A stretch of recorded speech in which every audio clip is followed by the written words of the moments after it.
necə qoyuram? Zaten onların bir əksəriyyəti ya bağçadan gəliblər, ya məktəbə hazırlıqdan.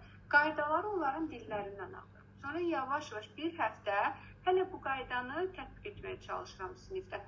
Oktyabrın 5-nə, 10-una qədər uşaqların məni sevməsi, mənim uşaqlara o sevgini ötürdüyümü görmələrini şərait yaradıram. Çünki valideynin yanından çıxıb bizim yanımıza gəlirlər. Ana sevgisini ötürə bilmərik, amma müəllim olaraq, biz olaraq bir, belə deyək də, məktəb mühitini sevdirməyi, özümüzü insan olaraq sevdirməyi bacarmalıyıq. Amma yenə dediyim kimi, gedim gəlim uşağa, müəllimə sənə qurban, canım, gözüm, həyatım, kişmişim, sarı cücəm, o, bu deyilmək olmaz. Uşaq şəxsiyyətdir, biz şəxsiyyəti yetişdiririk.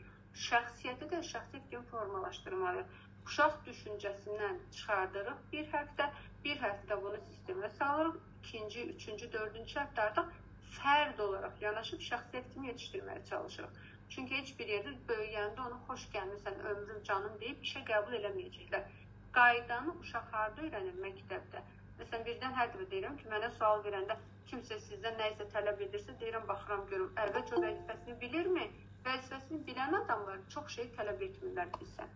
TikTokda paylaşan müəllimlər çoxu evdə bişirdiyi yemək qədər o ən sevmədiyimdir. Bəzən